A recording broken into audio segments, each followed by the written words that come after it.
মাঘী পূর্ণিমার পুণ্য স্নানে ব্যস্ত পুণ্যার্থীরা। তাই শুক্রবার থেকে মানিকচক ঘাটে ভিড় জমাতে শুরু করেছে মালদা জেলার বিভিন্ন প্রান্ত থেকে আগত ভক্তরা।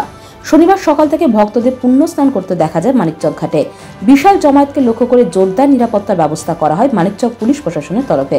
এদিন বিকেল নাগাদ মানিকচক ঘাটে এসে পৌঁছে ইংরেজবাজার বিধানসভা বিধায়িকা শ্রীরূপা মিত্র চৌধুরী। এছাড়া উপস্থিত ছিলেন মালদা জেলা বিজেপি নেতা অভিজিৎ মিশ্র, প্রকাশ রায়, বিজেপি সংখ্যালঘু মোর্চার নেতা জিমিদার সহ অন্যান্যরা।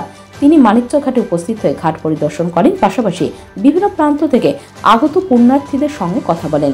মানিকচক ঘাটে উপস্থিত নিজেদের ধন্য বলে মনে করলেন ইংরেজবাজার বিধানসভা বিধায়িকা শ্রীরূপা মিত্র চৌধুরী।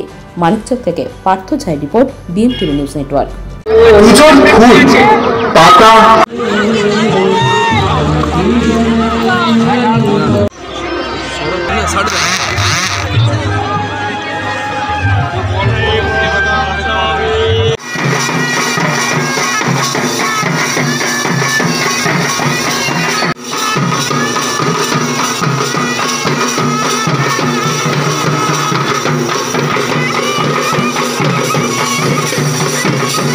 গঙ্গায় কোনো ধরনের বর্জ্য পদার্থ নদীতে ফেলবেন না।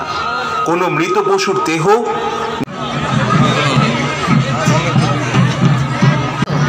সেই উপলক্ষে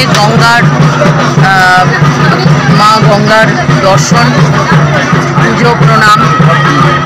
সাধারণ মানুষ, লক্ষ লক্ষ মানুষ আজকে আমাদের এখানে আসেন, তাদের সঙ্গে সৌজন্যমূলক সাক্ষাৎ। এবং সবচাইতে যেটা ভালো লাগলো, নমামি গঙ্গে ভারত সরকারের একটি ইম্পর্টেন্ট প্রজেক্ট এবং ভারতবর্ষের প্রধানমন্ত্রী নরেন্দ্র মোদী যখন প্রধানমন্ত্রী হলেন, তিনি প্রথম এই নমামি গঙ্গে প্রজেক্ট স্টার্ট করলেন। গঙ্গাকে দূষণমুক্ত রাখতে হবে, গঙ্গাতে পরিষ্কার পরিচ্ছন্ন গঙ্গার ঘাট, গঙ্গার জল, সেখানে কোনো দূষণ পদার্থ ফেলা যাবে না। তো আজকে বুথ ভিত্তিক 10 জন করে টিম গঠন হয়েছে। নমামি গঙ্গের যে মূল উদ্দেশ্য গঙ্গাকে দূষণমুক্ত রাখা, সেই টিম মেম্বাররা অনেকেই এখানে আছেন, মহিলারা আছেন, যুব শক্তি এখানে আছে, তাদেরকে আমি অভিনন্দন জানাচ্ছি। পাথর ছাড়াই প্রতিকার সম্ভব। মালদার প্রাচীনতম ভৃগু বংশ জ্যোতিষী পণ্ডিত এস শাস্ত্রী। দাম্পত্য সমস্যা, বিবাহে বাধা, ব্যবসায় অবনতি, পরীক্ষায় অকৃতকার্যতা, ভাগ্য গণনা, গোষ্ঠী বিচার, ঠিকুচি গোষ্ঠী এবং মৃত্যু ছাড়া সকল সমস্যার সমাধানের জন্য যোগাযোগ করুন জগদম্বা জ্যোতিষ কেন্দ্র, বিবেকানন্দ স্কুলের পাশে, মালদা।